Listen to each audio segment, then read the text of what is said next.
Bienvenue à cette présentation sur Nice 2 qui s'intitule Tout savoir sur la nouvelle directive européenne et les mesures à prendre pour se mettre en conformité.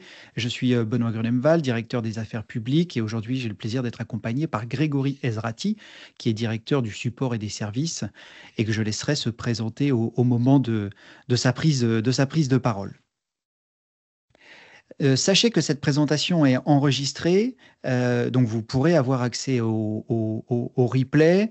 Vous pourrez également la partager au sein de vos entités pour faire passer le message sur Nice 2. Sachez également qu'il y a un chat qui est ouvert. J'ai vu que vous aviez déjà confirmé que le son était bon et que la vidéo aussi.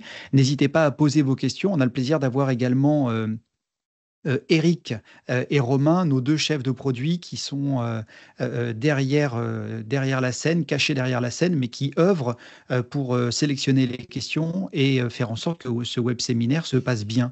Donc voilà, n'hésitez pas à faire part de vos commentaires dans le chat et soit on n'a pas encore décidé avec Grégory, on fait ça au feeling, mais soit on prendra des questions au moment de la présentation, soit on regroupera les questions peut-être un petit peu plus générales à la fin de la présentation pour pouvoir y répondre dans un second temps.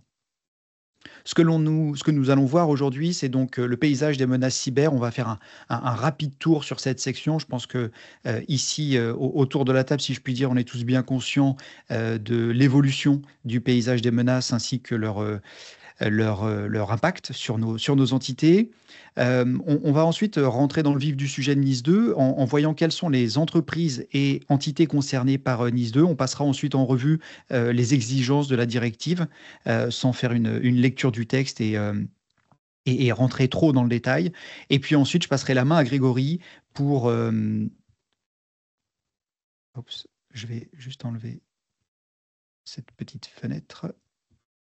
Et ensuite, je passerai la main à Grégory pour rentrer dans le détail des solutions EZ et voir comment on va pouvoir vous accompagner pour arriver à augmenter votre maturité cyber, notamment vis-à-vis de Nice 2, mais également pour avoir une meilleure résilience et être résistant face à ces menaces. Donc ces menaces, 5 éléments clés. Le premier élément, c'est que on a un volume qui augmente, un volume général. Vous avez ici un graphique qui est tiré de notre rapport sur les menaces. Celui-ci était sur fin 2023, était sorti en fin 2023 et reprend l'intégralité de l'année. Donc on voit bien entendu une saisonnalité, hein. Les cybercriminels prennent des vacances eux aussi. On le voit au niveau du jour de l'an, par exemple, et puis en juillet et en août. Et puis, par contre, on voit quand même une tendance qui est assez forte. Donc là, on a une vue d'ensemble sur les menaces, quelles que soient ces menaces-là, donc un volume. On peut faire un zoom également sur un autre rapport qui provient de nos laboratoires, qui est l'APT Report. Et ce rapport a de spécifique que APT, c'est Advanced Persistent Threats. Donc, ce sont des menaces des groupes d'attaquants qui sont généralement affiliés à des États qui servent des intérêts supérieurs de nations. Et on voit que ces groupes ciblent l'Europe sans aucun problème, qu'ils visent d'ailleurs majoritairement des entités gouvernementales. Et puis ensuite, dans l'industrie, on voit qu'ils visent l'énergie, la défense, les manufactures également, mais également l'éducation. Parce qu'on le sait, l'éducation est souvent liée à la recherche en France. Vous avez des universités qui sont mixtes avec des étudiants, mais également des laboratoires de recherche. Et l'éducation en France est particulièrement visée parce qu'elle est, en termes de recherche, plutôt avancée. On est également, donc là, bien entendu, après les APT, on revient sur les PME qui représentent le plus large, la plus large cible que l'on peut avoir en France. Et notamment, j'anticipe un peu sur Nice 2, mais notamment avec l'arrivée de réglementations qui sont contraignantes pour les grandes entreprises, le SBF 120 et maintenant, on va dire, les ETI et les grosses PME en fonction de leur activité avec Nice 2, eh bien, la question qu'on peut se poser, c'est Euh, les PME sont-elles aussi protégées que les autres? Bon, la réponse est non. Et dans ce cas-là, ne seront-elles pas le maillon faible des futures cyberattaques dans la mesure où ces grandes entreprises eh bien, vont être mieux protégées. Donc, les cybercriminels vont continuer à nous attaquer. Je pense qu'il n'y a pas de doute là-dessus. Et donc, les moins bien protégés seront forcément les plus exposés. Pour pouvoir mener ces attaques, ces cybercriminels, quel que soit leur groupe, hein, donc soit des groupes avancés, soit plutôt des groupes cybercriminels qui visent un public assez large, ces cybercriminels vont utiliser deux moyens principaux pour pénétrer dans les systèmes d'information.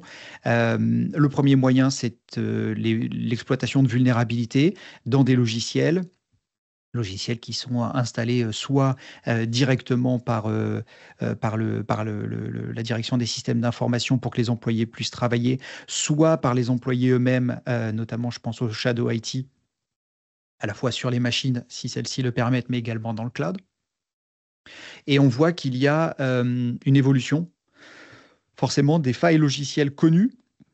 Donc, je ne parle même pas de zéro day chers, difficiles à trouver et qui sont parfois réservés à certains groupes d'attaquants. Je parle vraiment de vulnérabilité dans des logiciels que l'on va avoir toutes et tous sur nos machines. Et ces vulnérabilités sont selon diverses sources, dont cybermalveillance et l'ANSSI, sont à peu près la moitié du vecteur d'attaque pour rentrer dans les SI. La deuxième moitié étant, je vais dire, l'hameçonnage, le phishing et l'ingénierie sociale. Je fais un autre gros 50% où on va s'appuyer de manière malicieuse sur un employé, quelle que soit sa fonction dans l'entreprise. Autre point important sur la surveillance des systèmes d'information.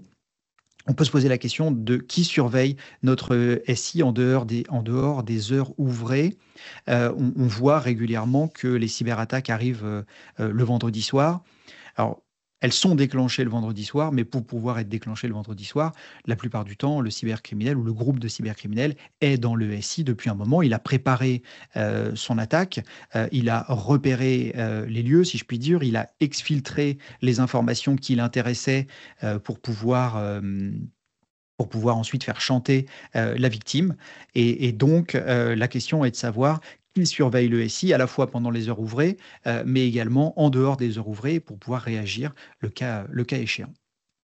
C'est une question ouverte à laquelle je laisserai toute l'attitude à Grégory de répondre.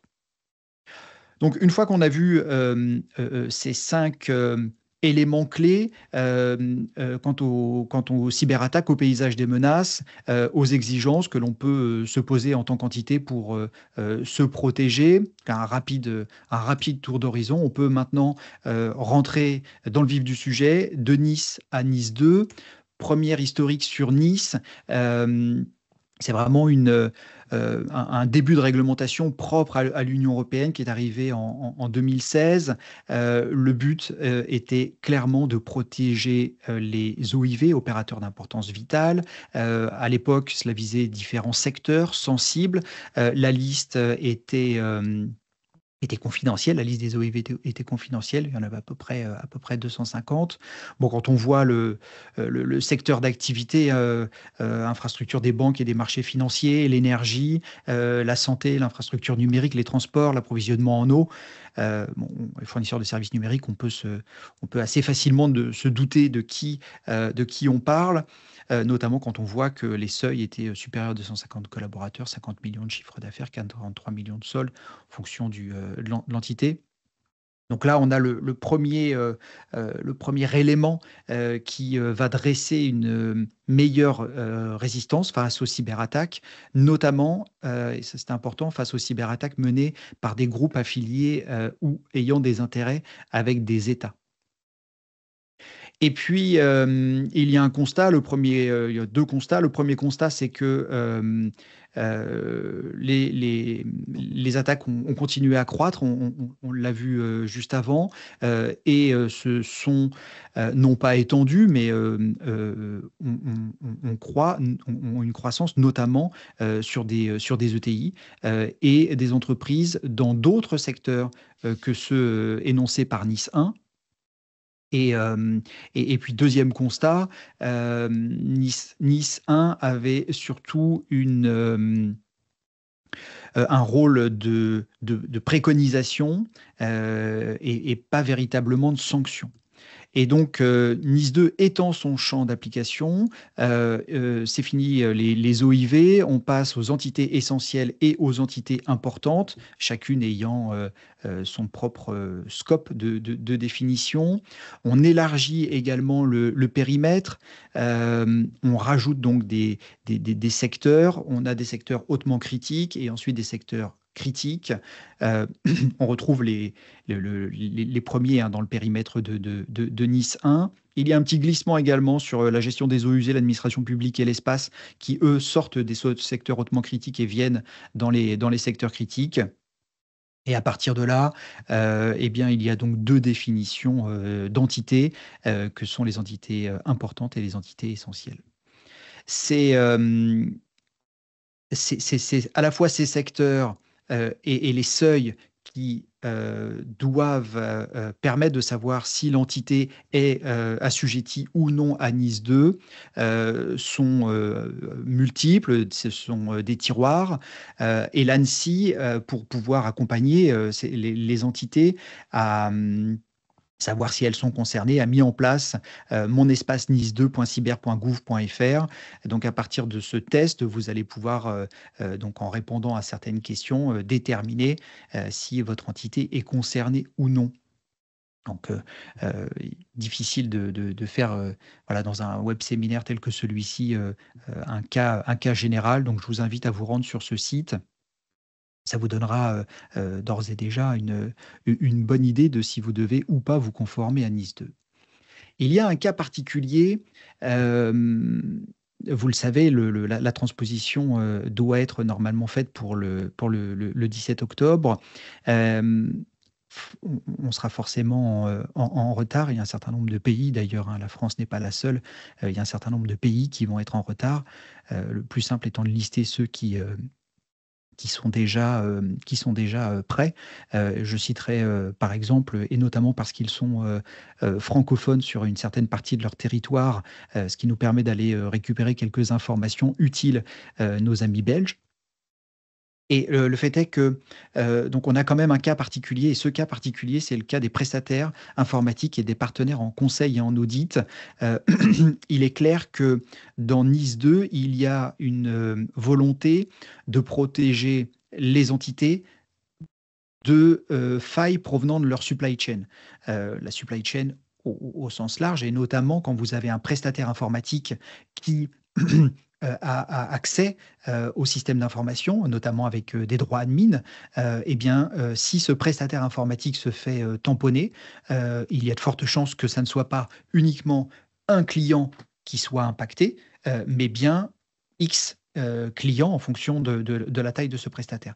Donc, dans son objectif, Nice 2 eh bien, a une vision, a une attention particulière pour les prestataires informatiques et partenaires conseils en audit. Donc, on ne sait pas encore à quelle sauce ceux-ci seront exactement mangés.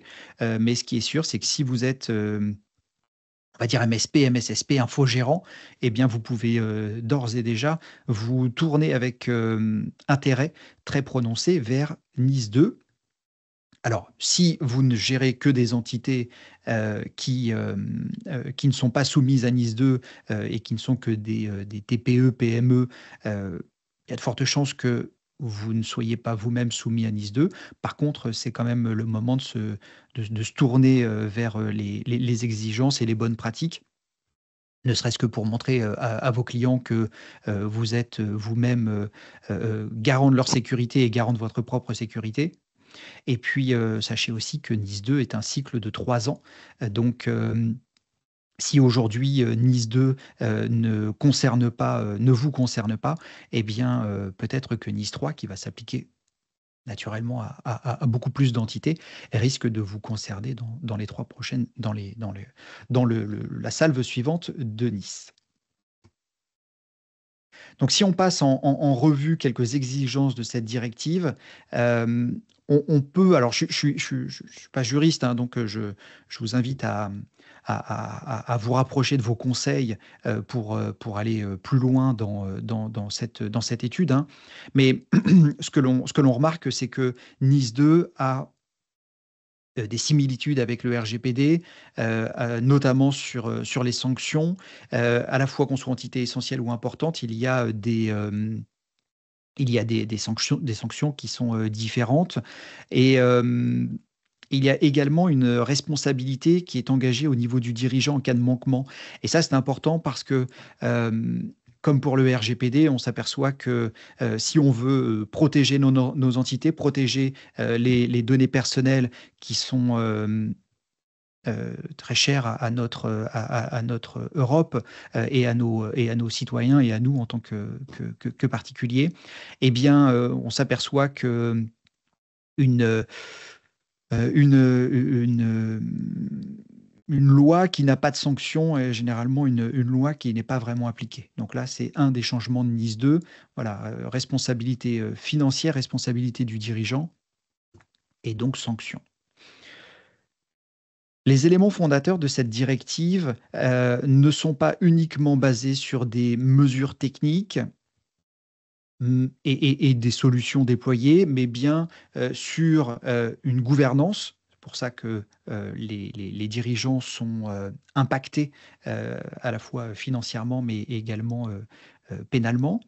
Donc la gouvernance, ça veut bien dire que ceux qui sont à la tête des entités concernées vont devoir notamment déployer des budgets, allouer des ressources humaines, allouer des ressources financières et techniques pour faire en sorte que les éléments exigés par Nice 2 eh bien, soient mis en place et soient effectifs.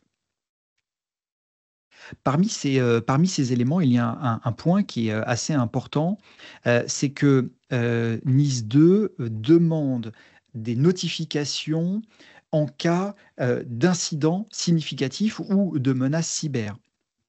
J'attire votre attention sur le premier délai, qui est de 24 heures, le deuxième qui est de 72 heures, et puis ensuite on a un suivi de l'incident. Ça demande une préparation très importante pour pouvoir fournir sous 24 heures des éléments concernant sa propre cyberattaque, et puis ensuite, sous 72 heures, de donner encore des informations pertinentes sur celle-ci. Notamment lorsque l'on est sous le coup d'une attaque, généralement, on est plutôt contraint. Nos systèmes d'information ne fonctionnent plus comme ils le devraient, les communications sont compliquées. Et là, pareil, j'ouvre la porte à ce que Grégory va vous présenter, notamment l'EDR, qui est un outil puissant pour récolter des logs, et donc pouvoir mieux comprendre, analyser quels sont les éléments constitutifs de l'incident, et de pouvoir à la fois communiquer auprès des autorités, mais également communiquer auprès des tiers, que ça soit ses clients, ses fournisseurs, la supply chain, bref, l'intégralité de ceux avec qui on est en contact habituellement et qu'il faut rassurer. Alors, je vous le disais, je ne suis pas juriste. Par contre, on a eu le plaisir d'avoir un web séminaire plutôt tourné juridique avec Maître Claire Poisson, qui est disponible sur la page dédiée sur notre site web. Donc, je vous invite à regarder le replay et vous aurez ainsi une vision plus technique juridique de ce règlement NIS 2, cette directive NIS 2. Je vous invite également à consulter si vous êtes adhérent au Clusif, parce que c'est un document qui, pour l'instant, est en accès uniquement réservé aux adhérents du Clusif. Vous avez ici une liste de 20 items que le document propose de parcourir pour à la fois appréhender NIS 2 et puis préparer sa protection. Voilà, donc si vous n'êtes pas encore adhérent occlusif, eh bien rejoignez-nous et vous avez accès à des documents très intéressants, des groupes de travail et également des conférences, notamment celle dans laquelle je suis actif, qui est le panorama de la cybercriminalité, qui est disponible, que l'on rend disponible chaque année. C'est une conférence un peu longue, hein, de 2 heures et demie, mais durant laquelle on aborde énormément de sujets très rapidement. C'est à peu près une dizaine de minutes maximum. Et donc, c'est très rythmé et c'est plutôt instructif. Revenons à NIS 2. Donc, il y a 7 domaines dans cette directive. Gouvernance, comme je le disais, analyse des risques. On ne peut protéger que ce que l'on connaît et ce contre quoi on va se protéger. Pour pouvoir se protéger, il faut également cartographier ces assets, savoir ce que l'on a à protéger. Je le disais, la gestion des tiers. Et ensuite, protection, détection et gestion des incidents, donc là, qui sont vraiment le cœur du métier des aides et ce que va nous présenter tout à l'heure Grégory. Donc, ces 7 domaines dans la directive sont aussi peuvent être vus d'une autre façon. Les EE et donc les entités essentielles, les entités importantes doivent à minima appliquer ces 10 mesures, donc avoir des politiques relatives à l'analyse des risques, donc on en parlait, le traitement des incidents, gestion des crises, donc ça on commence par la fin, sécurité de la chaîne d'approvisionnement, sécurité de l'acquisition et du développement et de la maintenance des réseaux et des systèmes d'information, y compris sur le traitement et la divulgation des vulnérabilités. Ça, on y reviendra aussi avec Grégory, avec l'outil de mise à jour. Procédures et politiques, notamment tests et audits, qui visent à évaluer l'efficacité des mesures de gestion liées aux risques et à la cybersécurité. Une bonne pratique de cyberhygiène, ça veut dire notamment de la formation des différents employés et pas que des utilisateurs lambda, ceux qui sont le plus nombreux, mais toutes les couches de l'entreprise doivent être formées à la cybersécurité. Le chiffrement, on en reparlera aussi, je pense, Grégory, un petit peu plus tard. La sécurité des ressources humaines, l'utilisation d'authentification à 2 facteurs. Voilà, donc ça, ce sont des éléments qui vont être demandés par NIS 2 pour les EE et les EI. Sur quelque chose qui peut sembler tout à fait logique, mais qui aujourd'hui ne sont pas forcément encore déployés dans l'intégralité des entreprises. Alors, si on fait le tour maintenant plutôt des solutions et des éléments qui vont constituer l'accompagnement des aides sur cette conformité, on va avoir la protection des endpoints. On va avoir également le chiffrement des données, la protection des messageries et des applications cloud. Je vais passer rapidement parce que Grégory va rentrer dans le détail. La gestion des vulnérabilités et des correctifs, je le disais, l'authentification multifacteur. Console d'administration et règles, ça c'est important parce que c'est un élément qui est inclus dans nos consoles d'administration et qui permet notamment de faire un inventaire logiciel et matériel, puis des groupes dynamiques. Mais si ça vous intéresse, on pourra rentrer un petit peu plus dans le détail. Et puis, console d'administration cloud. Alors ça, c'est intéressant parce que si on veut assurer sa sécurité, et finalement avoir des produits toujours à jour, éviter ce que je disais juste avant, la gestion des vulnérabilités, limiter la gestion des vulnérabilités, eh bien avoir une solution qui est dans le cloud, ça peut être aussi un bon moyen de se décharger de la gestion des vulnérabilités sur cette partie-là et d'avoir une solution qui est toujours à jour, en tout cas en ce qui nous concerne. Donc on continue dans cette liste à la Prévert un peu longue, hein, mais l'XDR aussi, complément de l'EDR, on va avoir beaucoup plus de visibilité sur son réseau.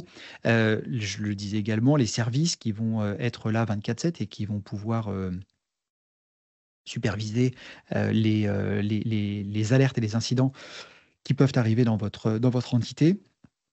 Et on en parlait aussi avant, la gestion des tiers, la gestion de la supply chain, la confiance que l'on va apporter à ceci, et notamment EZ aujourd'hui est certifié ISO 27001 et ISO 9001, à la fois sur nos solutions et sur la gestion que l'on fait nous-mêmes de notre propre sécurité, ce qui apporte une confiance quant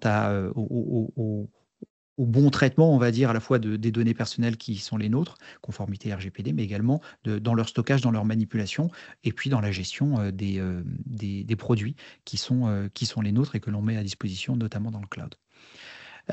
Pour pouvoir travailler avec des tiers, eh bien, on propose notamment des API et ces API vont permettre de faire en sorte que on ne voit pas uniquement notre écosystème, mais bien l'écosystème complet de l'entité que l'on va protéger.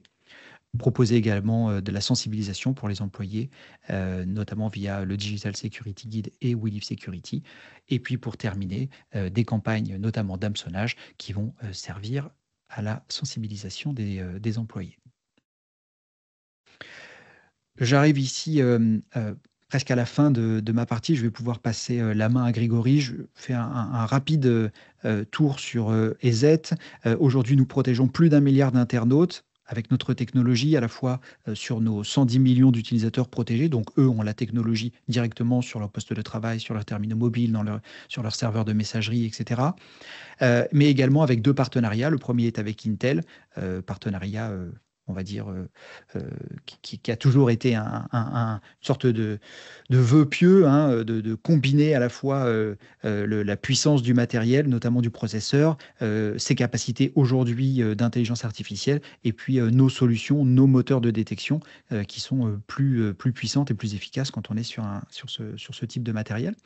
Et puis Google, on protège vraiment énormément d'utilisateurs, notamment par notre imbrication au sein du Google Play Store pour pouvoir vérifier les, les, les logiciels qui y sont proposés. 35 années d'existence, premier éditeur européen et comme je le disais, certifié ISO 27001 et ISO 9001.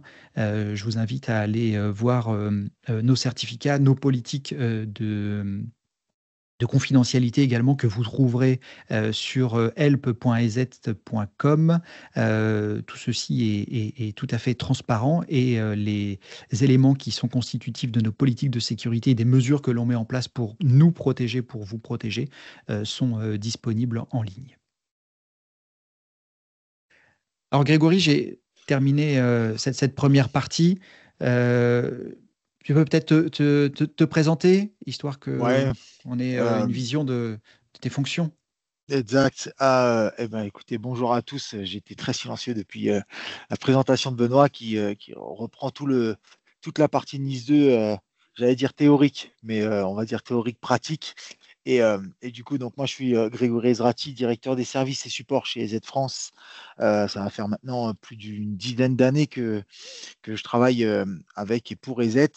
Et aujourd'hui, mon rôle va être de faire cette transposition entre ce que Benoît vous a exposé sur le Nice 2 et comment nous, EZ, on va pouvoir répondre avec nos produits techniquement et surtout vous apporter cette conformité qui devient maintenant obligatoire et qu'il faut commencer à travailler. Euh, je vais quand même vous inviter, si vous avez des questions, à les mettre dans le chat pour ne pas en oublier déjà, parce que au fil de l'eau, vous allez peut-être avoir des questions. Peut-être que je m'arrêterai sur certaines questions, comme a dit Benoît, parce que voilà, ça va avec l'échange qu'on pourrait avoir en termes de chat et visuel et par écoute, et d'autres questions que je laisserai peut-être un peu plus tard, que Eric et Romain reprendront et nous reposeront. Donc, la première slide qui me semble assez intéressante, c'est pour avoir un panel global, pour avoir une vision très large de ce que EZ est et ce que EZ fait en termes de technique. Donc, on a ces 3 petits arbres, ces bonsaïs, j'ai envie d'appeler ça, les opérations de sécurité, le management de la sécurité et l'opération informatique. Donc, évidemment, notre cœur de métier, c'est bien évidemment les antivirus, le DR, les protections de vos machines, la protection de votre cloud aujourd'hui. Mais on va un peu plus loin aussi pour pouvoir vous apporter aussi de la facilité d'utilisation dans votre parc informatique, de la facilité de visibilité sur votre parc informatique. Ça, c'est plutôt le bonsaï de droite, l'opération informatique, où là, vous avez vraiment de la partie contrôle des appareils, contrôle web, les inventaires matériels, le mobile device. Donc ça, c'est vraiment cette partie qui va être dans les consoles d'administration. On a notre console EZ Protect, qui est cette partie-là de visualisation de vos produits, d'information de votre parc informatique. Et puis après, on a notre console plutôt dédiée EDR qui est vraiment sur cette partie on va dire, d'IOC, de recherche d'IOC, de forensic. Ensuite aussi, on aura votre console de visualisation cloud d'Ecos un produit spécifique pour la protection de votre cloud. Donc, ces 3 bonsaïs vont vous donner un panel assez large. Il y a le fameux lien que Eric et Romain vont vous mettre directement sur cette Protect Platform qui vous explique pas à pas et point par point toute la technologie des Z et toute la force des Z. Donc ensuite, sur la slide suivante, eh bien, on va quand même vous dire, on a des bundles, évidemment, on a des bundles de produits qui vont d'un bundle un peu plus modéré dans le terme de produits ou de disponibilité de nos produits, jusqu'au bundle MDR et MDR Ultimate, les Protect MDR et les Protect MDR Ultimate, qui, eux, vont répondre à cette fameuse norme. NIS2, en tout cas, vont vous apporter les réponses techniques à mettre en place sur le parc client, enfin sur votre parc, pour justement être conforme à cette nouvelle norme qui est assez importante aujourd'hui. Donc, ça va bien être les deux, Protect MDR Ultimate, qui vont cumuler l'intégralité de nos produits DZ, en tout cas de produits de sécurité, plus évidemment les services qui vont derrière, puisque Benoît vous a parlé tout à l'heure aussi du management. Évidemment, l'objectif aujourd'hui de ces normes-là, ce ne sont pas uniquement de mettre en place ces produits, mais c'est aussi de les manager, de les piloter, puisque finalement, avoir une panoplie de produits installés chez vous, c'est très bien, mais si derrière on ne peut pas exploiter ou on ne l'exploite pas, à ce moment-là, eh ben, on a quand même un trou dans la raquette, malgré qu'on ait ce produit à disposition. Alors, pour le premier point de NIS 2, on va avoir sur notre slide suivante la protection des endpoints. Évidemment, la base. EZ ne fait pas que ça. Vous l'avez vu maintenant dans l'arbre des bonsaïs, vous l'avez vu que EZ ne fait pas que des antivirus, mais va aller beaucoup plus loin. Donc, dans la première on va dire, exigence de NIS 2, c'est évidemment la protection des endpoints. Sans antivirus, ça va être très compliqué de protéger votre parc. On a déjà notre produit qui va être le produit phare des professionnels, EZ Endpoint Security, qui va être compatible évidemment sur Windows, macOS et Linux. Et ensuite, on va avoir EZ Endpoint Security pour les Android spécifiquement, EZ MDM pour les iOS, iPadOS. Donc là, la grande question, c'est on n'a pas de protection virale sur les iOS, en tout cas sur tout ce qui va être OS Apple, tout simplement parce qu'on n'a pas la possibilité de le faire par l'ouverture du code d'Apple. Mais par contre, on va pouvoir vous apporter une gestion de ces mobiles ou de ces tablettes. Et ensuite, on a un produit spécifique pour serveur security, enfin pour serveur, qui est le EZ Server Security. Alors, la différence des deux produits, c'est dans sa conception. On a travailler deux produits, ce n'est pas les modules de protection, ce n'est pas ça qui va faire la différence sur les deux produits, c'est plutôt la façon qu'on va lui permettre de s'intégrer dans votre système et aussi quand vous installez un serveur security sur des serveurs donnés, il va aller faire des tests de rôle, en tout cas il va aller chercher de l'information sur votre serveur pour savoir quelles sont les règles système spécifiques qu'il va mettre en place pour éviter de vous bloquer votre serveur. Évidemment, une machine qui est mise à disposition pour des utilisateurs pour faire du partage de fichiers, vous installez du endpoint security dessus, forcément, le produit va dire que ce n'est pas normal qu'on puisse accéder sur cette machine de telle façon. Par contre, sur un serveur, c'est tout à fait normal et donc le produit va s'adapter. Donc déjà, la première exigence des protections des endpoints, qui est notre cœur de métier aussi, il faut bien le prendre en compte, eh bien, on va répondre par nos produits de sécurité, EZ Endpoint Security, EZ Server Security et le fameux EZ MDM. On a aussi un autre volet sur la protection des endpoints qui va nous dire, vous mettre en avant aussi le fameux Cloud EZ. Le Cloud EZ, le MDM va être intégré uniquement dans notre cloud et donc forcément, vous allez pouvoir avoir cette fonctionnalité uniquement sur les consoles cloud. Alors du coup, on a après le chiffrement des données. Alors, je vais répondre quand même à la question d'Alexandre parce qu'elle est très intéressante. Avez-vous une déclinaison de vos solutions pour des NAS type Synology, par exemple? Alors, on n'intègre pas nos solutions sur les typologies de NAS. Par contre, on va pouvoir protéger non pas le NAS, mais les machines qui vont accéder à votre NAS et donc éviter le chiffrement par les machines sur votre NAS. Après, le NAS, suivant les éditeurs que vous allez prendre, en tout cas les constructeurs que vous allez prendre, vont aussi eux-mêmes intégrer de la protection. Mais nous, on est plutôt partisans de dire, pour accéder à votre NAS, en espérant qu'il ne soit pas en ligne en direct, mais pour accéder à votre NAS, il faut bien un poste de travail ou un serveur, en tout cas un endpoint quelque part pour pouvoir travailler sur votre NAS. Et donc, c'est par là qu'on va protéger vos NAS. Alors, la deuxième exigence, chiffrement des données. Notre produit pour répondre au chiffrement des données est le EZ Full Disk Encryption.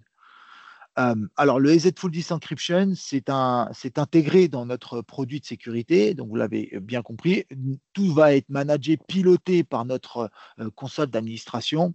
Et donc, le EF2E va répondre à cette exigence de chiffrement. Il est obligé de chiffrer vos données pour pouvoir aussi avoir cette exigence, en tout cas répondre à cette exigence. Et donc, le EFDE, qui est propriétaire EZ, hein, évidemment, on n'a pas de partenaire là-dessus. C'est propriétaire Z, développé par EZ, va pouvoir chiffrer vos disques pour éviter d'avoir justement cette fuite de données. Et ça peut aussi, de votre côté, au-delà de NIS 2, ça devient très important d'avoir cette fonctionnalité, tout simplement parce que eh bien, quand on vole une machine de votre parc informatique, quelle que soit la machine, les premières questions que vont se poser, est-ce que le voleur, en tout cas la personne qui a fait cette action-là, va pouvoir accéder aux données de la machine et potentiellement accéder à d'autres données d'entreprise avec des comptes, etc.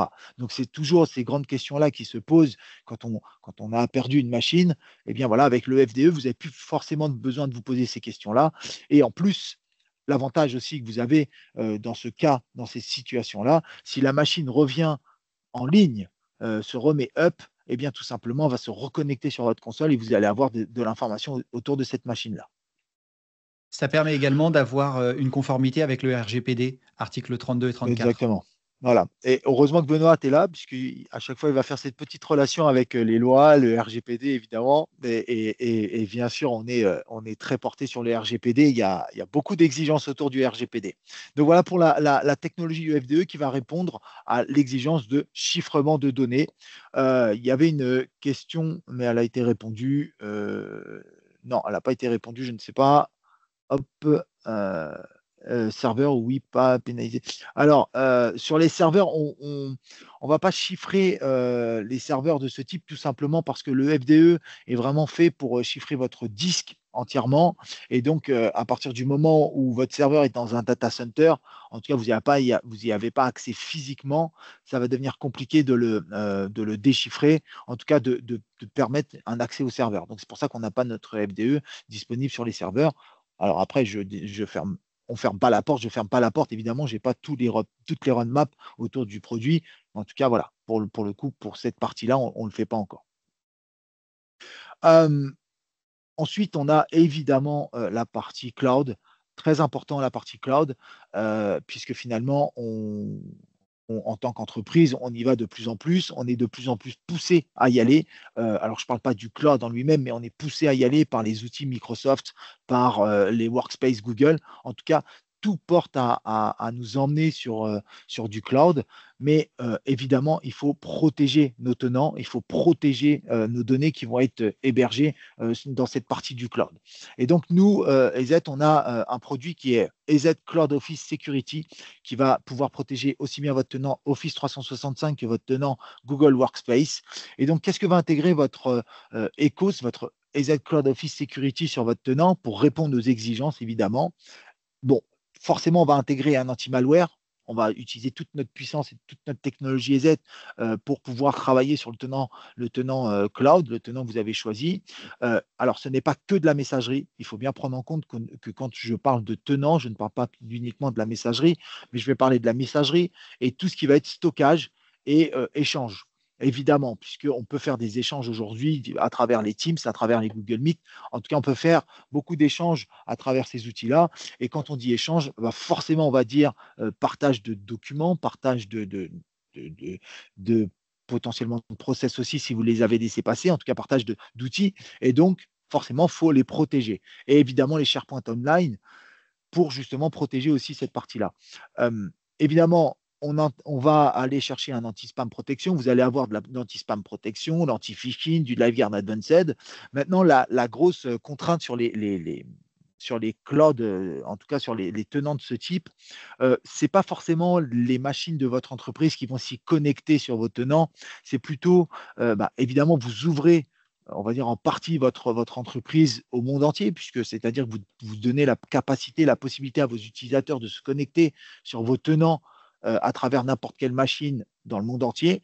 Et donc, c'est là la grosse difficulté pour protéger vos tenants, puisque finalement, vous allez avoir un endpoint qui va se connecter sur vos tenants, mais qui ne va pas forcément être sous votre protection, en tout cas sous votre règle et vos politiques de sécurité. Et d'où l'importance d'avoir ce type de protection et d'où l'importance dans NIS 2 de protéger ces tenants-là. Et donc, finalement, en ayant la protection directement sur vos tenants, eh bien, du coup, vous allez pouvoir avoir au moins une certaine sérénité pour laisser vos utilisateurs continuer à travailler de façon collaborative et de pouvoir travailler de n'importe où dans le monde à partir de n'importe quelle machine. Il y a beaucoup d'avantages, mais il y a aussi quelques contraintes sécuritaires qui font qu'il faut rester très vigilant. Un point important aussi sur l'ECOS et typiquement et précisément sur le tenant 365, sur les parties 365, on ne va pas venir désactiver de la protection que vous auriez potentiellement déjà mis en place par Microsoft à travers ces plans Microsoft.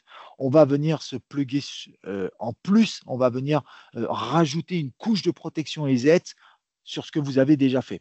Donc là, sur cette slide-là, on a un petit peu le schéma dans la bulle, de 365 où on va évidemment voir tout ce qu'on va faire pour pouvoir protéger tous les mécanismes et toutes les API, puisqu'on va utiliser les API Microsoft pour aller venir chercher des informations et surtout appliquer des remédiations si besoin. Quand je parle de remédiation, je vais évidemment parler de suppression de pièces jointes, suppression de fichiers malveillants qui vont être déposés dans votre share, etc. Donc, vous avez protection Microsoft à travers votre plan, plus la protection EZ. Donc, vous cumulez les deux pour justement répondre à cette exigence NIS 2 de protection des messageries et des applications cloud. Et je Alors, rappelle que oui. dans les menaces, 50% des attaques vont utiliser le vecteur des vulnérabilités logicielles et 50% vont utiliser l'ingénierie sociale, dont la messagerie est un vecteur important par l'hameçonnage, mais également on a vu le détournement de tenants 365 ou notamment de OneDrive, qui était utilisé pour stocker des fichiers et ou partager des fichiers malveillants. Et donc, dans ce cas-là, on va participer à une meilleure protection de son entité en protégeant finement son tenant 365 et tout ce qui est, comme tu le disais, inclus dans ce tenant 365, ce qui est très large. Exactement. Et aujourd'hui, on voit beaucoup aussi des actions d'attaquants qui vont vous envoyer un lien à vos utilisateurs qui n'est pas le vrai lien Microsoft, qui vont demander de modifier son mot de passe. Donc au final, quand on lui demande de modifier son mot de passe, eh bien, la page est tellement bien faite que l'utilisateur fonce dedans et y va. C'est là où tout à l'heure, Benoît vous a parlé des campagnes de phishing pour justement sensibiliser et alerter vos utilisateurs. Je pense que c'est très important aujourd'hui euh, de- d'avoir ce type de campagne de phishing au moins une fois par an, rien que pour pouvoir alerter systématiquement vos utilisateurs. Et c'est très instructif de voir vos utilisateurs comment ils vont réagir à un phishing qui est plus ou moins très bien fait, surtout quand vous êtes en collaboration avec cette entreprise telle que notre partenaire aujourd'hui pour les phishing, où il va vous poser certaines questions pour savoir comment fonctionne votre entreprise et faire quelque chose qui est vraiment fait pour votre entreprise et donc arriver à potentiellement faire rentrer les utilisateurs dans ce mauvais mood, j'ai envie de vous dire, et donc derrière, après, faire des campagnes de sensibilisation, puisque, comme l'a dit Benoît, et c'est très important, et je pense qu'il faut vraiment énormément appuyer dessus, la messagerie est un très, très gros vecteur d'attaque, puisque c'est le plus simple pour les attaquants d'aller chercher des utilisateurs qui ne sont pas alertes en termes de sécurité et de cybersécurité. Et donc, c'est le plus simple pour les attaquants. Euh, L'autre point, le quatrième point de Nice 2 et comment continuer dans ce chemin de d'être compliance avec NIS 2, évidemment, la gestion des vulnérabilités et des correctifs. Ce que nous, on appelle aujourd'hui chez Z le VAPM. Aujourd'hui, ce module-là est disponible sur nos consoles cloud et va vous permettre d'avoir un regard déjà sur quelles sont mes failles aujourd'hui sur mon parc informatique. Donc, vous avez d'autres outils qui existent évidemment, qui vont vous lister l'intégralité des failles, etc. Mais c'est un outil spécifique pour ça. Et Z intègre cette technologie, intègre ça pour déjà, premièrement, vous donner un visuel de quelles sont vos potentielles failles. Alors, les failles CVE, aussi bien sur vos OS que sur les applicatifs. On a une liste d'applicatifs qui s'allonge de plus en plus et donc va vous remonter le constat de vos failles et va aussi vous permettre, avec le patch management, d'appliquer les patchs mis en place par les éditeurs, que ce soit Microsoft ou que ce soit les éditeurs de logiciels tierces, eh bien, va vous appliquer ces patchs-là pour justement vous permettre d'être à jour systématiquement. Évidemment, on va parler des failles CVE, on va parler de ces applicatifs-là qui peuvent être détournés, usurpés. Eh bien, ce qu'il faut considérer que c'est vrai que ça peut mettre un certain moment pour l'attaquant d'arriver à exploiter ces failles-là, mais rien n'est impossible puisqu'ils le font, donc ils savent le faire. Et donc, ça va vous permettre comme ça d'avoir aussi d'avoir un constat, de savoir où sont mes points d'entrée, où sont mes points faibles. Déjà, c'est très important de le savoir, d'avoir cette cartographie-là. Et puis après, derrière, qu'est-ce que je peux patcher, qu'est-ce que je ne peux pas patcher. Et si je ne peux pas patcher, eh bien, il faut que je renforce mon système. C'est comme ça qu'il faut voir les choses pour pouvoir arriver à quelque chose qui va répondre quand même à cette exigence 10.2 qui est vraiment là pour apporter une sécurité maximum aux entreprises, en tout cas leur donner les termes de sécuriser son parc informatique et d'être le moins possible exposé aussi. Parce que finalement, c'est vrai qu'on entend beaucoup autour de ces normes-là, ou même le RGPD, quand c'est arrivé, ça nous pose problème, c'est très long, c'est compliqué à mettre en place, etc. Mais ça reste quand même quelque chose qui est là pour nous accompagner en termes d'entreprise et nous apporter j'aime bien dire le mot playbook parce que c'est mon cœur de métier, mais un espèce de playbook de comment se protéger au maximum et arriver à une protection optimale, même si la protection zéro menace, en tout cas zéro attaque n'existe pas. Donc, sur cette partie VAPM, intégrée dans nos consoles cloud, va vous permettre, encore une fois, d'avoir une visualisation, une visibilité sur vos failles, et puis derrière, pouvoir les patcher quand vous le souhaitez, en tout cas avec certaines politiques, etc. J'ajouterais aussi qu'on a sorti une recherche il y a très peu de temps sur Cosmic Beetle, qui est un groupe de rançongiciel. Et ce groupe a utilisé 4 vulnérabilités principales. Et je vais n'en citer que 2 qui sont Eternal Blue et Zero Logon. Et Eternal Blue, je pense que vous vous souvenez du moment où c'est sorti. Ça fait très très longtemps que c'est sorti. Zero Logon, c'est 2022. Et Eternal Blue, je vais vous retrouver la date exacte, mais pour moi, on est en 2017. Donc ça veut dire que ces failles sont toujours disponibles chez des clients, dans des entreprises, et elles sont exploitées là encore en 2024. Oui, et je pense que c'est pas ce que, évidemment, ce que Benoît nous dit, c'est que il y a des choses qui restent, mais c'est pas totalement lié à un manquement du service informatique, c'est surtout le temps qui va y passer et la façon qu'il va vouloir mettre en place les choses. Et c'est vrai que le VAPM, les retours d'expérience et les retours qu'on a sur notre produit VAPM, notre module VAPM, eh bien, vont vous faire gagner du temps parce que, encore une fois, le constat va se faire sur votre console. Vous le voyez là dans l'écran. En fait, vous avez un constat des failles et puis à vous de travailler autour de ces failles-là pour arriver à quelque chose, du moins le plus à jour possible. Et en tout cas, ne pas avoir des failles connues depuis 2017-2018 et du coup être exploité voilà, d'être exploité. Après, vous avez vos serveurs qui sont plutôt obsolètes, ce qu'on appelle les serveurs obsolètes. Et bien là, il faut les sécuriser un peu plus pour réduire les surfaces de disponibilité, les surfaces d'attaque au maximum.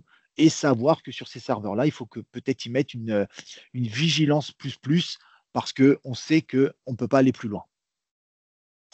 Pour les environnements offline sur le VAPM, eh bien, du coup, c'est une très bonne question puisque on a eu aussi ces retours-là et c'est en cours de réflexion, en cours de discussion au sein à la maison mère pour justement essayer de trouver une solution sur ces parcs-là, puisque comme vous l'avez bien compris, elle n'est disponible que en cloud aujourd'hui. Sur les environnements offline, vous serez plutôt sur du on-premise.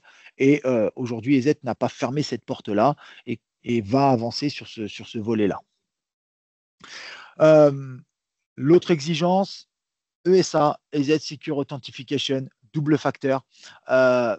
Évidemment, aujourd'hui, obtenir un mot de passe d'un utilisateur, j'ai envie de vous dire, c'est pas si compliqué que ça.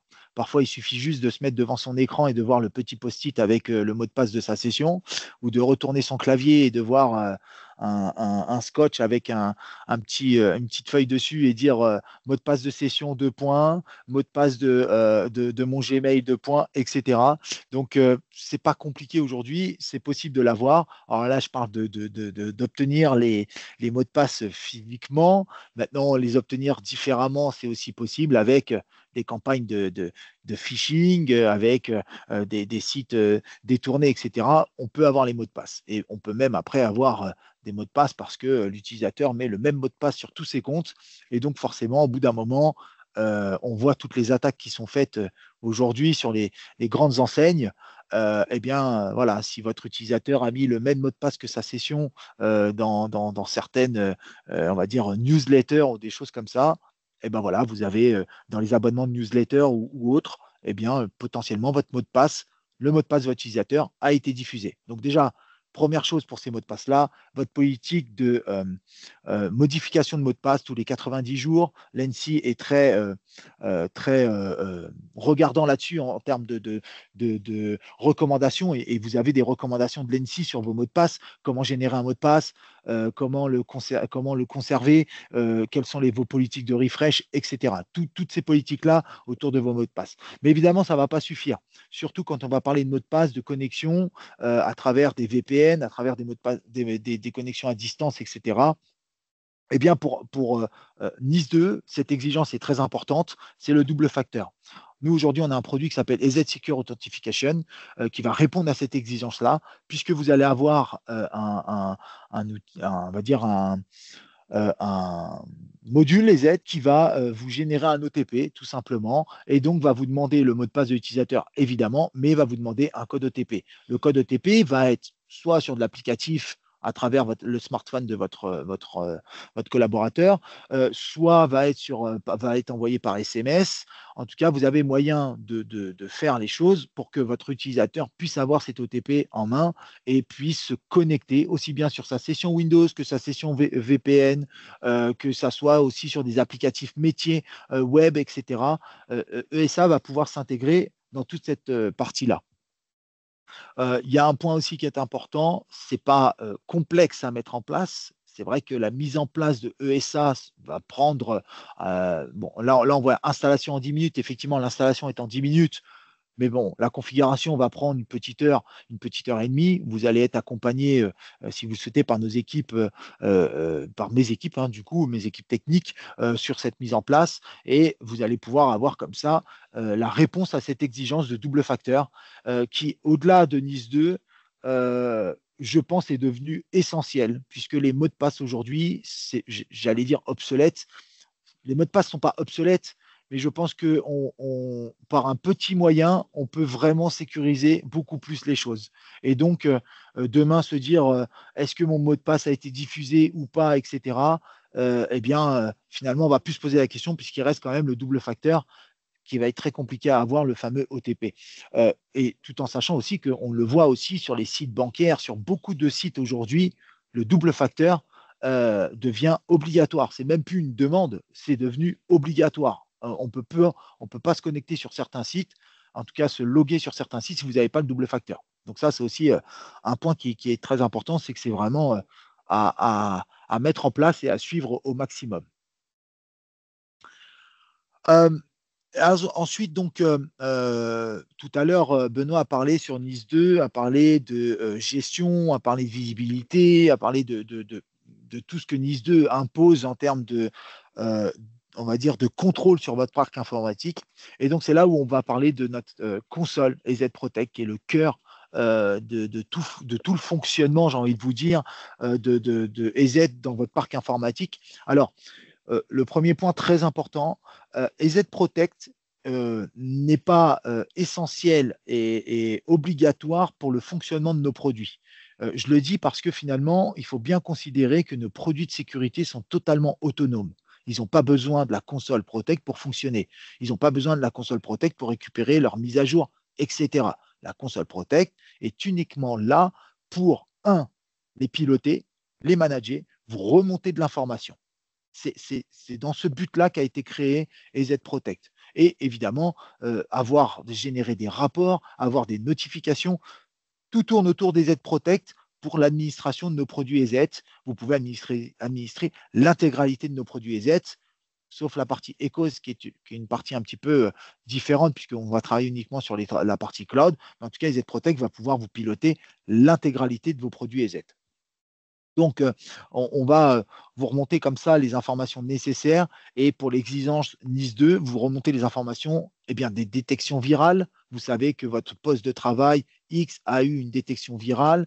Vous savez que vous avez X postes de travail qui ne sont pas à jour, X postes de travail qui ont telle et telle faille de sécurité, etc. etc.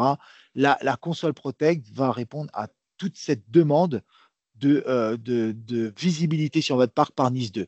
Et évidemment, on a une console qui va être dédiée sur l'EDR, sur la partie contrôle. C'est la prochaine. Ah bah, je me suis trompé, c'est la prochaine. C'est les Extend Detection and Response. J'étais un peu vite, mais du coup, Benoît m'a fait passer cette slide parce que c'est bon, c'est très important. Là, si tu peux juste revenir derrière, Benoît, s'il te plaît, il y a un point voilà. Il y a un point très important, l'inventaire du matériel et de logiciels. La console EZ va vous permettre d'avoir aussi un inventaire du matériel et des logiciels. Cette partie-là, au-delà de la partie, on va dire, NIS2 propre, c'est aussi pour vous un moyen très rapide d'avoir une visibilité sur votre parc. Quels sont les logiciels installés, Firefox X. Alors, j'ai dit Firefox, on va faire comme toutes les marques, on va en dire plusieurs, Chrome et Edge. Mais du coup, vous avez comme ça la possibilité d'avoir vos versions de produits et aussi les machines, de pouvoir faire des politiques, de pouvoir faire des groupes en fonction de certaines machines, de la RAM qu'elle a, de l'OS installé, etc. On va très très loin et on est très poussé sur l'inventaire du matériel et des logiciels. Et donc, évidemment, tout peut être intégré dans un SIEM pour pouvoir faire un traitement à travers un SOC par rapport à ces informations-là. Encore une fois, les détections virales, les détections du firewall, les blocages du firewall, l'HIPS et tous les modules qui tournent autour du endpoint. Donc, toutes ces informations sont remontées sur votre console avec des dashboards qui sont rafraîchis automatiquement, qui vont vous permettre comme ça d'avoir une visibilité alors, je n'aime pas le mot temps réel. En technique, on n'appelle jamais ça du temps réel, mais une visibilité très proche pour pouvoir avoir comme ça un temps de réaction rapide. Ensuite, la prévention, détection et réponse des menaces, c'est ce que j'ai dit, remédiation aux incidents en un seul clic. Par le Protect, vous avez la possibilité évidemment de faire de la remédiation en un seul clic pour pouvoir justement arriver à éviter de la propagation ou à éviter que votre machine ne soit, on va dire, attaquée encore plus. En tout cas, voilà, ça vous permet comme ça de pouvoir aussi avoir des actions-réactions en fonction de ce qui se passe sur votre parc. Et puis après, on a notre console Inspect. Donc, toujours pour répondre à cette norme NIS2, l'EDR. Inspect est égal chez nous à notre EDR XDR. Ce qu'a dit Benoît tout à l'heure sur NIS2. Je pense que c'est pour moi un des points qui est assez important et très important. Et je pense que tout le monde l'a en tête. C'est qu'aujourd'hui, l'EDR XDR est incontournable. On ne peut plus faire sans. Les attaquants aussi ont bien compris que de plus en plus d'entreprises s'équipent d'EDR XDR et trouvent tout moyen possible pour passer à travers les radars d'un EDR XDR, même si c'est très compliqué. Mais du coup, on a fait un choix chez EZ pour le moment. Je dis bien pour le moment parce que il y a une roadmap qui est en train de se construire et vous avez comme ça les informations en même temps autour de notre voie de développement. Aujourd'hui, on a deux consoles distinctes. Aujourd'hui, on a deux écoles. Quand on discute avec EZ et quand on parle autour de nous, eh bien, on a deux écoles. On a l'école, un peu comme moi, je vous l'avoue, qui aime bien avoir deux consoles. Une console de gestion, d'administration, etc. Et une console dédiée à mes indices de compromission, à mes IOC, à ma recherche de forensic, en tout cas ma recherche de menaces. J'aime bien avoir deux consoles puisque ça me permet de, de changer d'état d'esprit quand je passe d'une console à l'autre et d'avoir une autre visibilité beaucoup plus large. Donc notre DR, XDR va, lui, vous donner une visibilité, comme je l'ai dit, plus large, plus importante et vous permet comme ça de descendre plus bas dans les informations. Sans ce qu'on appelle le XDR, vous avez l'antivirus qui fait son travail, vous avez les blocages, vous avez les détections, vous avez les suppressions de la menace. Par contre, ce qui va se passer, c'est que vous n'avez pas tout le cheminement, la fameuse chaîne d'attaque, remonter sur le patient zéro avec un antivirus, c'est très compliqué. C'est quasi, j'ai pas envie de dire impossible, mais c'est très très compliqué de remonter sur le patient zéro. Et même au-delà du patient zéro, c'est très compliqué aussi de savoir comment ça a été fait. Puisque finalement, il y a aussi cet aspect-là, et je parle toujours des utilisateurs qui sont toujours bah, une des failles de notre parc informatique, ce sont les utilisateurs. Et bien du coup, parfois, c'est compliqué de demander à un utilisateur, mais qu'est-ce que tu as fait, etc. Et bien avec l'EDR, le XDR, eh bien, vous avez la possibilité de voir les events action par action, de savoir est-ce que c'est l'utilisateur qui a cliqué dessus, est-ce que ce n'est pas l'utilisateur qui a cliqué dessus, mais qui a été sur un lien spécifique qui a fait qu'il a activé un module spécifique pour pouvoir intégrer ce script ou je ne sais quelle autre typologie de menace. C'est ça, la partie EDR, XDR, c'est toute cette remontée d'informations qui va vous permettre d'avoir cette fameuse chaîne d'attaque, ce fameux patient zéro, et de pouvoir agir très rapidement. Notre EDR, évidemment, c'est la partie détection, forcément, la partie visibilité, ce que je vous ai expliqué juste un instant, détection, visibilité, et évidemment la partie réponse. On a un EDR qui a été développé, et qui est toujours dans cette veine-là, de ne pas vouloir être restrictif sur votre production. Il y a des EDR sur le marché qui sont très restrictifs, qui sont très automatisés, mais qui vont être bloquants sur votre parc informatique, il va falloir faire beaucoup d'actions pour faire passer certaines applications métiers, etc. Et on en a l'expérience des applications métiers qui sont développées d'une certaine façon, pas toujours très, très bien faites, et du coup qui vont être un aspect de faille de sécurité. Notre DR, lui, va plutôt être sur un mode semi-automatique, donc on va avoir des règles bien spécifiques développées par nos chercheurs et nos ingénieurs EZ pour justement dire que si ce comportement-là est avéré sur la machine, sur le parc, à ce moment-là, on fait une remédiation. Mais on est vraiment sur un comportement précis qui est développé et qui a été étudié pour dire ce n'est pas possible que s'il y a ce comportement-là, que ça soit légitime. Donc, on fait de la remédiation. Et ensuite, vous avez vous-même la possibilité de modifier certaines règles pour pouvoir y faire de la remédiation ou alors d'être après détection, donc vous avez ce comportement qui est avéré, eh bien, vous allez potentiellement vous-même faire de la remédiation. Je vais vous prendre un exemple parce que ça va être très concret pour vous. Si je vous prends l'exemple de Python, tout simplement, on sait qu'aujourd'hui, beaucoup de choses est développé en Python pour mener des attaques sur vos postes de travail et se propager, etc. On a des règles spécifiques sur notre DR pour Python. Par contre, Reset a fait un choix de dire je ne peux pas mettre de la remédiation automatique sur du Python, puisque finalement, il y a des applications métiers qui peuvent être développées en Python. Il y a peut-être des utilisateurs qui développent en Python, donc on ne peut pas mettre de remédiation automatique. Par contre, vous avez libre choix de vous dire moi, je n'ai pas de Python chez moi. C'est impossible que du Python tourne chez moi. Eh bien, je vais modifier cette règle-là. Ça se fait en un clic. Vous modifiez la règle pour dire si sur telle et telle machine, il y a du Python qui s'exécute, je veux killer les process, isoler la machine. Et donc, vous avez votre réponse à incident. Et donc là, on en vient à répondre à ce que demande NIS 2 en termes de réaction, en termes de traitement de votre incident. Eh bien là, comme ça, quand vous ajustez votre DR sur votre parc, eh bien, vous allez vite voir que vous allez répondre aux exigences EDR, XDR pour NIS 2. Grégory, Oui. merci parce que tu me tends la perche aussi sur une question qui vient souvent, c'est et si je n'ai pas le niveau, comment est-ce que je peux me faire accompagner et je pense à deux volets, le volet humain d'une part, je pense à tes équipes, et le volet intelligence artificielle. Hmm.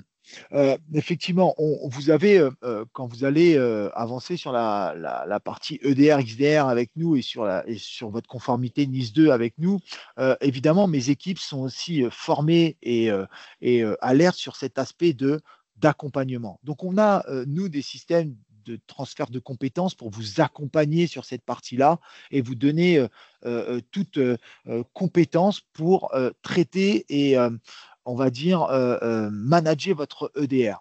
Je, Tout de suite, je vais vous dire une chose très claire, on ne va pas vous former en termes de cybersécurité. Ce n'est pas ça qu'on va vous faire. Ce qu'on va essayer de vous apporter, c'est comment réagir et comment pouvoir traiter mon EDR pour qu'il puisse répondre au plus proche de mon parc informatique. Et ensuite, on a l'intelligence artificielle.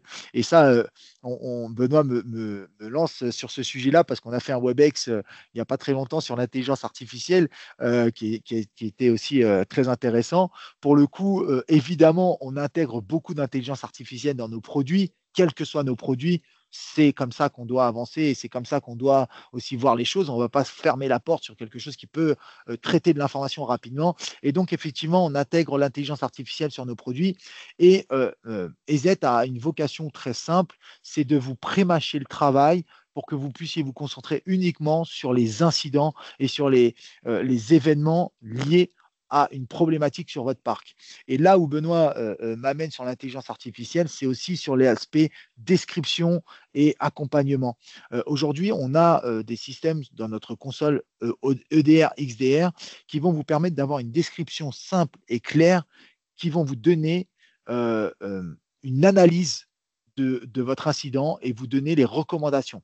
C'est évidemment fait par une intelligence artificielle, ça vaut ce que ça vaut, même si je pense que l'intelligence artificielle aujourd'hui est de plus en plus efficace aussi dans ce domaine-là, et donc va vous donner comme ça des indications. Il n'y a rien de pire de se retrouver devant un incident et ne pas savoir quoi faire.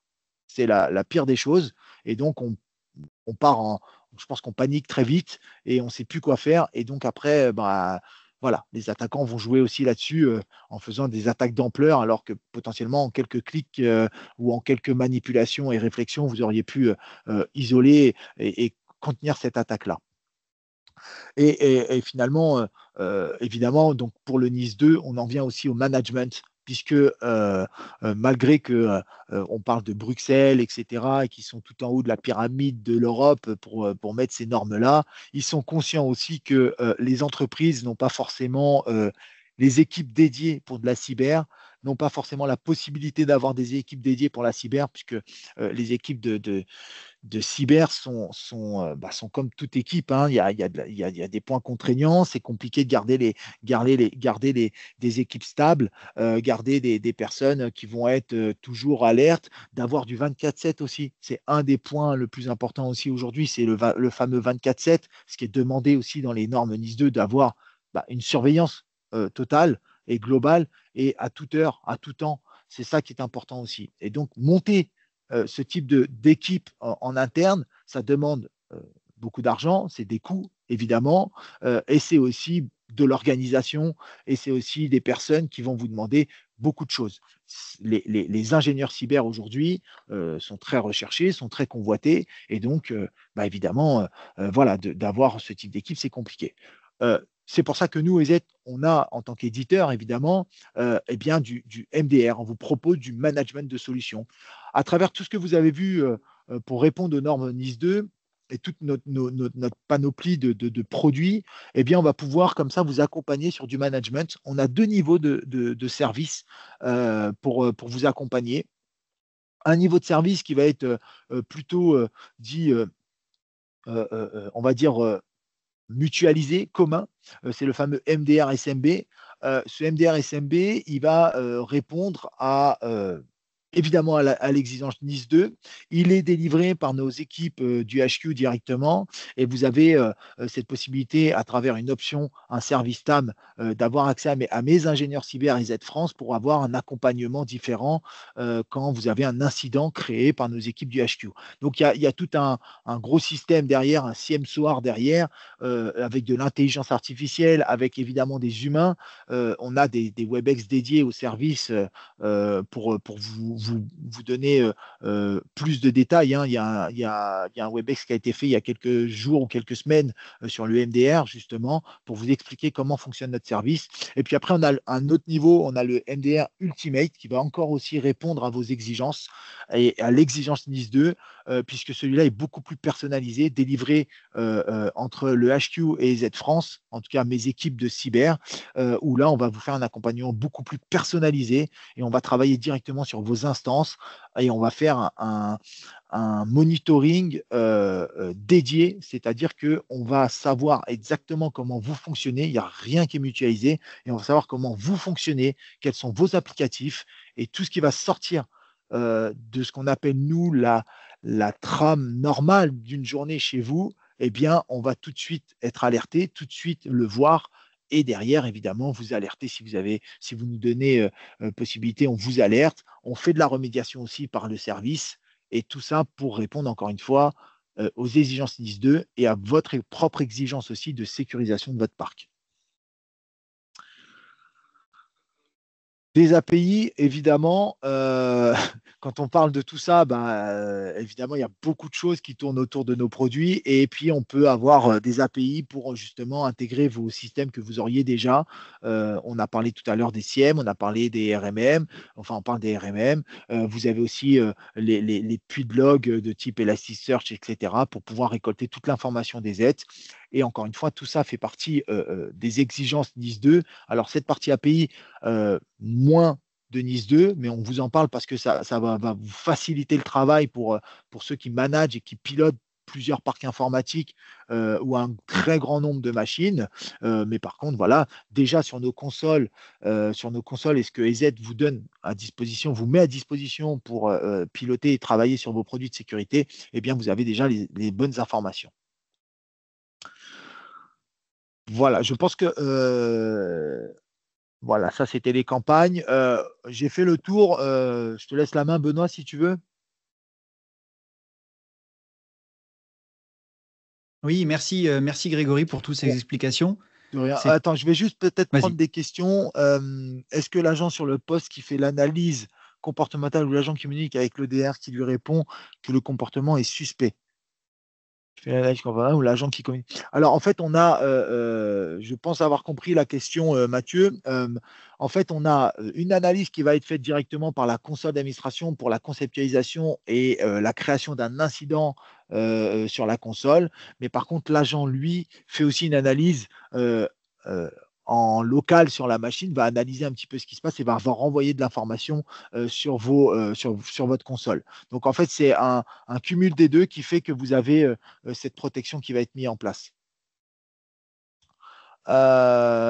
O et Z est Mathieu, je vous intégrable. invite à contacter le support avec Grégory et ou une personne de ses équipes. Vous aurez tout le loisir de poser votre question et d'approfondir ce sujet avec lui. Merci beaucoup. On a, je pense, légèrement dépassé l'heure. On avait 1h30, Benoît. On avait Mais 1h30. bon. Ah, Ouais, magique. en tout cas, on a demandé 1h30. Donc, maintenant, on D'accord. a 1h30. Bon, génial. On sait que c'est une présentation qui attire énormément de monde et de questions. On est ravis d'avoir pu la présenter avec vous aujourd'hui. On vous remercie toutes et tous de votre présence. Toute l'équipe reste à votre disposition. Vous avez les coordonnées qui sont affichées dès à présent sur la dernière planche. Vos interlocuteurs EZ habituels sont bien entendu à votre disposition. N'hésitez pas, et j'ai vu la question passer tout à l'heure, à tester les solutions, surtout les solutions cloud. Vous imaginez à quel point c'est aisé, en quelques clics, on peut démarrer une console et puis faire des tests. Et les équipes de Grégory sont bien entendu à votre disposition pour vous aider à prendre en main ces solutions dans l'objectif d'être conforme NIS 2. Mais n'oubliez pas qu'il ne faut pas être le maillon faible une fois que les autres entités seront bien protégées, notamment en suivant les prescriptions NIS 2. Excellente fin de journée, à très bientôt et n'hésitez pas à consulter les autres web séminaires qui sont disponibles sur notre page et à vous inscrire sur les suivants. On aura plaisir à vous retrouver.